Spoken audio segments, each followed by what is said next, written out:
Hello friends, welcome to editorial analysis by simplified civil services. आज 4 सितंबर को total 2 article discuss करेंगे। First article जो डिस्कस करेंगे वो है do AI agents foretell the next wave of autonomy और लाइबिलिटी। आर्टिफिशियल इंटेलिजेंस एजेंट और वो जो रिस्क पोज कर रहे हैं उसके बारे में चर्चा की जाएगी। बहुत इंपॉर्टेंट ये आर्टिकल है। नेक्स्ट आर्टिकल जो डिस्कस करेंगे वो मणिपुर कन्फ्लिक्ट के ऊपर है और ये भी काफ़ी इंपॉर्टेंट आर्टिकल है। रीसेंट जो डेवलपमेंट हुए हैं उसे डिस्कस किया जाएगा और मणिपुर कन्फ्लिक्ट के बारे में भी थोड़ी बहुत चर्चा की जाएगी।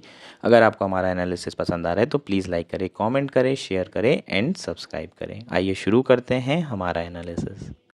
हमारा फर्स्ट आर्टिकल है do AI agents foretell the next wave of autonomy और लाइबिलिटी। आर्टिकल द हिंदू में आया है GS3 science and technology mains के पर्सपेक्टिव से, ऐसे के पर्सपेक्टिव से काफ़ी इंपॉर्टेंट आर्टिकल है। आर्टिकल में आर्टिफिशियल इंटेलिजेंस एजेंट्स के बारे में बात करेंगे और जो AIA हैं आर्टिफिशियल इंटेलिजेंस एजेंट्स, वो क्या क्या चैलेंजेस पोज कर सकते हैं उससे रिलेटेड ये आर्टिकल है। मेनली चैलेंजेस इंपॉर्टेंट है। आर्टिफिशियल इंटेलिजेंस एजेंट के बारे में तो आपको पहले से जानकारी होगी। शुरू कर लेते हैं।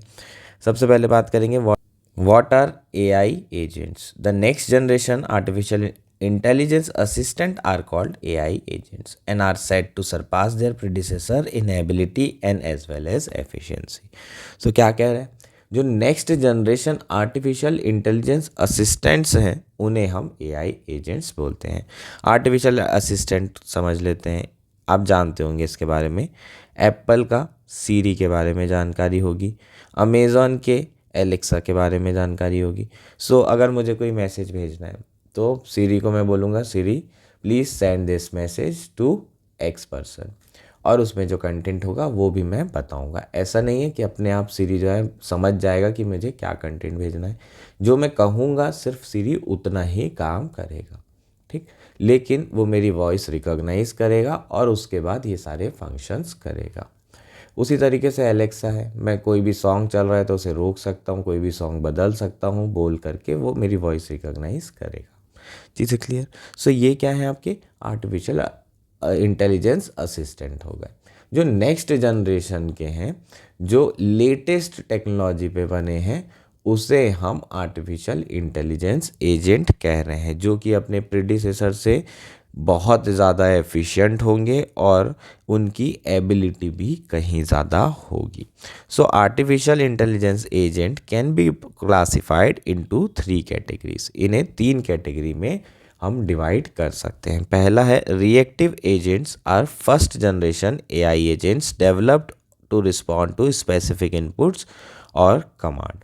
जो रिएक्टिव एजेंट्स हैं उन्हें first generation artificial intelligence agent कहा जा रहा है और उनका जो काम है वो स्पेसिफिक इनपुट या कमांड देकर उसे करना है, इससे ज़्यादा बिल्कुल भी नहीं।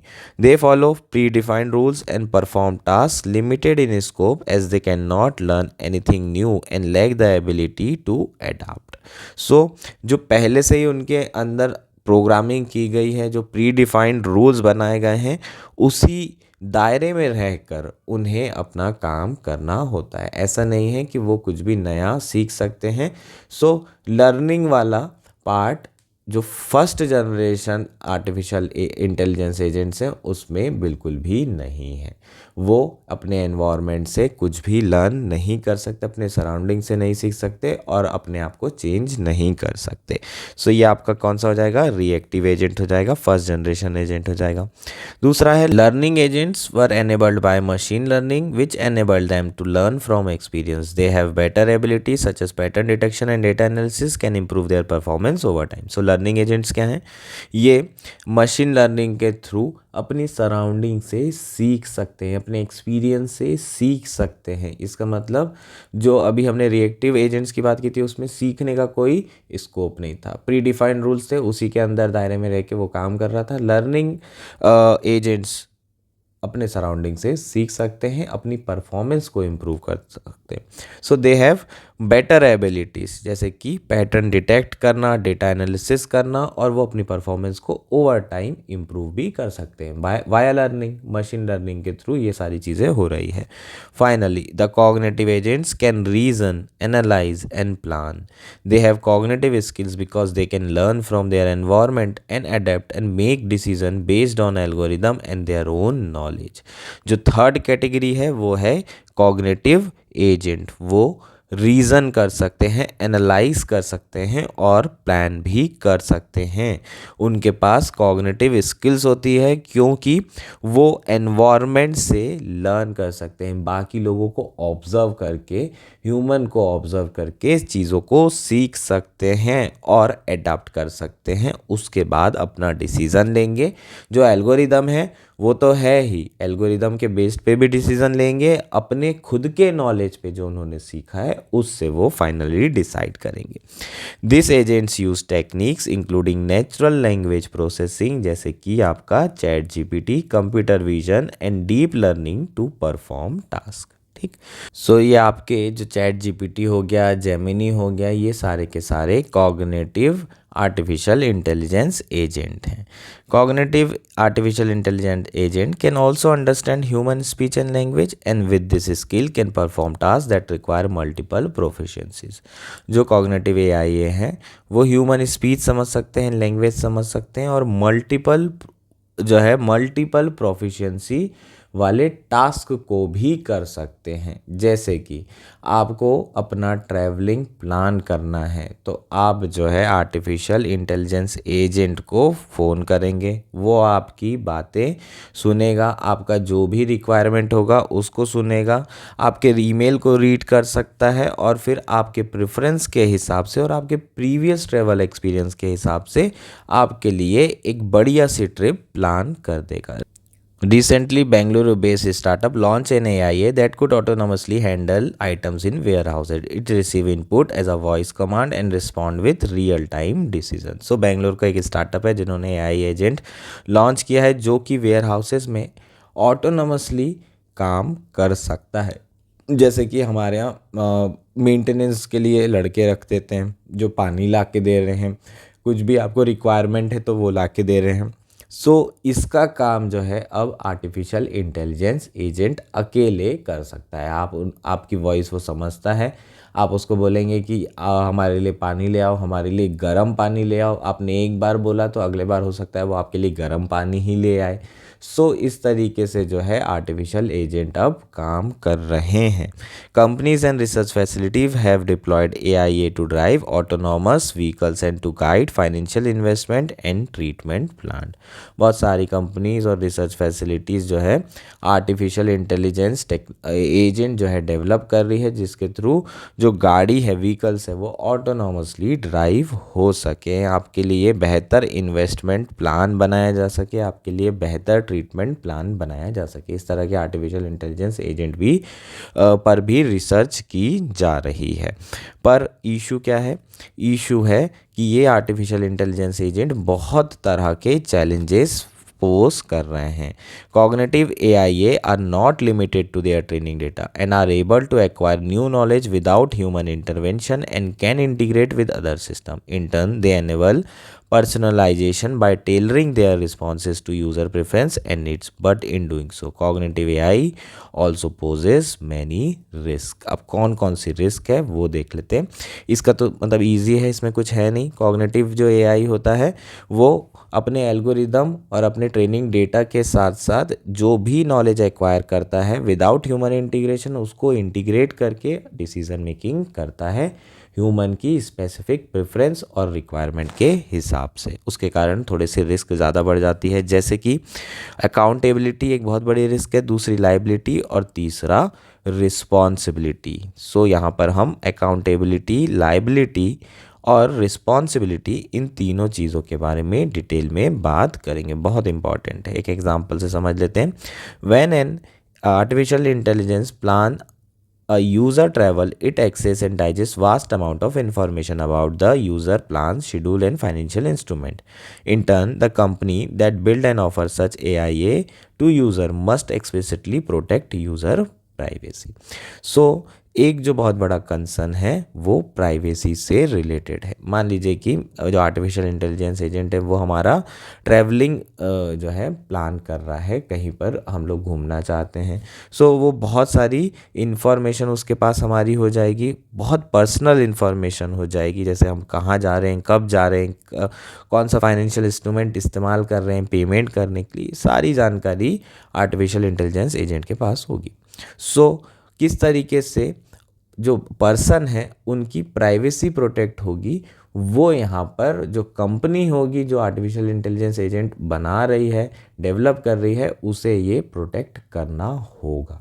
ये एक बहुत बड़ा इशू है। So privacy is a very big issue while we dealing with the artificial intelligence agent. दूसरा क्या है, हो सकता है कि हम लोग जो है सस्ते में ट्रैवलिंग करना चाहें और थोड़ी सी सस्ते के चक्कर में बहुत रिस्की ट्रैवलिंग करना चाहें, तो आर्टिफिशियल इंटेलिजेंस का क्या रोल होना चाहिए कि वो मॉरल प्रिंसिपल को क्या करे, प्रायोरिटाइज करे।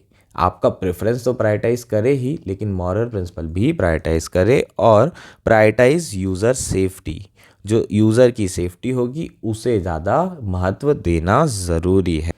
सो यहाँ पर मॉरल प्रिंसिपल को प्राथमिकता दी जानी चाहिए और उसके बाद ही ऑटोनॉमसली और क्रिएटिवली ये ह्यूमन की हेल्प कर सकते हैं।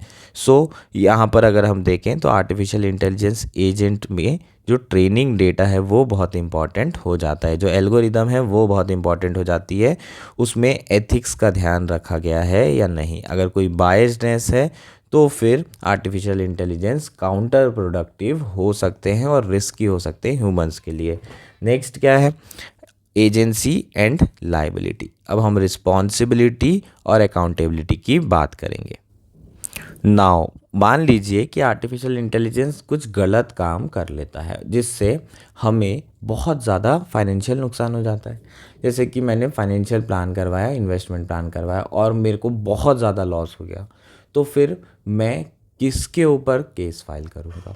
आर्टिफिशियल इंटेलिजेंस जो कंपनी उसे ले करके यूज़ कर रही है या फिर जो डेवलपर है उसके ऊपर। सो यहाँ पर क्वेश्चन है, एजेंसी रिस्पॉन्सिबल होगी या फिर जो कंपनी ने इस आर्टिफिशियल इंटेलिजेंस एजेंट को डेवलप किया है वो रिस्पॉन्सिबल होगा? ये एक बहुत बड़ा सवाल है। जैसे कि recently earlier this year a court held that air Canada was liable after Canadian man sued the airline for being misled by a chatbot on the airline website about airfares.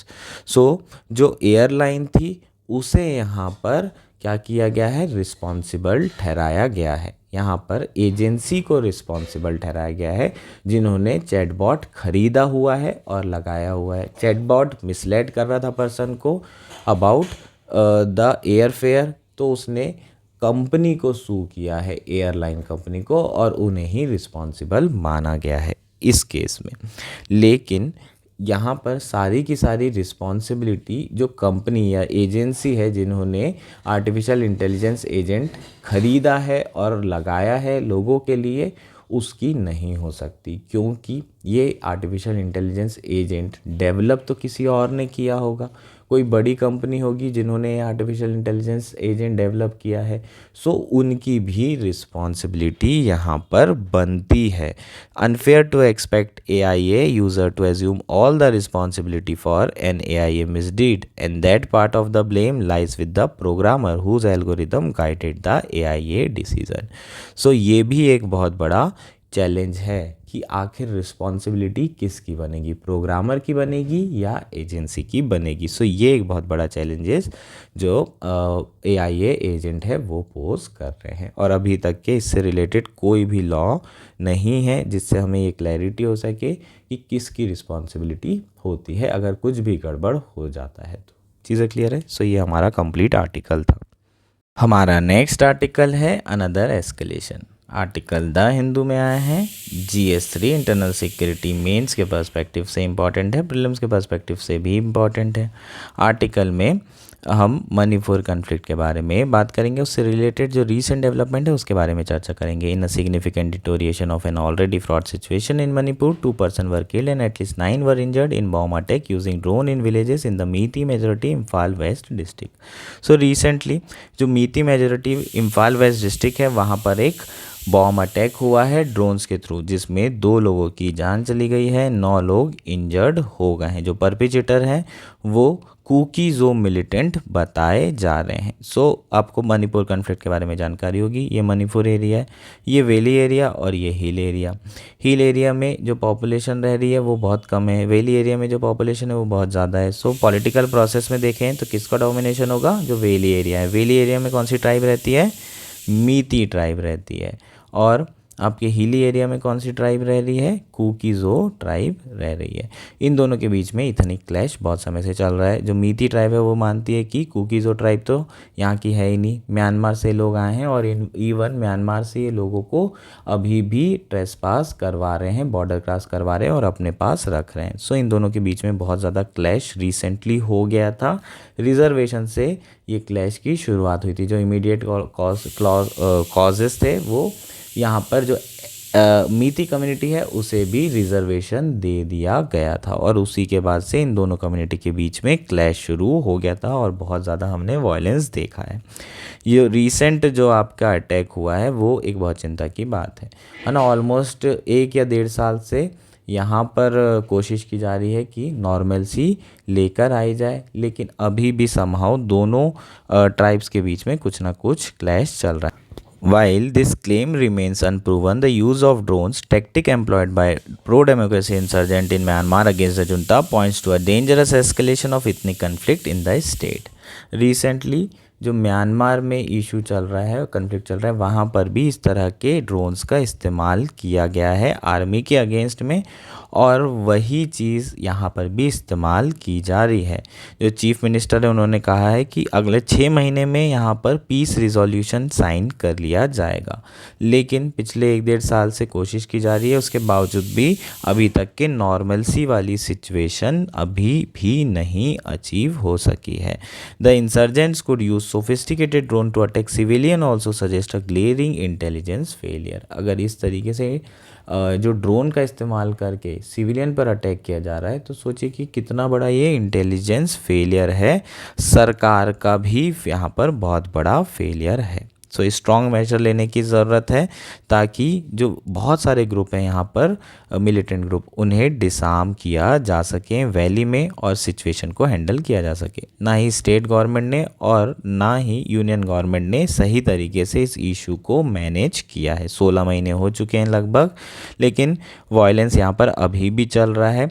Law and order maintain ज़रूर किया है, creation of buffer zone भी कर दिया हिल और valley के बीच में, और पॉलिटिकल स्टेटस को अभी भी इंटैक्ट है, लेकिन उसके बावजूद भी रिपीटेड वायलेंस चल रहे हैं। और दोनों ही जो सेंटर और स्टेट है वहाँ पर बीजेपी की सरकार है। कोशिश ज़रूर की जा रही है लेकिन अभी तक की चीज़ें वर्कआउट नहीं हुई हैं। जब तक के डायलॉग्स नहीं होंगे, एटलीस्ट सिविल सोसाइटी को दोनों तरफ के डायलॉग्स करने की ज़रूरत है, तब तक के पीस इंश्योर करना इतना आसान नहीं होगा। While the fresh attack call for security forces to calibrate a strong response, a concomitant change in the approach and leadership in the state is a must for a chance to be given to peace. So जो fresh attack है उसके लिए security forces को strong measures तो लेने ही होंगे, लेकिन जो स्टेट की लीडरशिप है उसे पीस को भी एक चांस देना होगा और कम्युनिटी के बीच में एटलीस्ट टॉक्स कराना बहुत ज़्यादा ज़रूरी, सिविल सोसाइटी को इन्वॉल्व करना बहुत ज़्यादा ज़रूरी हो जाएगा। सो ये हमारा कंप्लीट आर्टिकल था। होपफुली ये सारी चीज़ें आपको क्लियर हो गई होगी।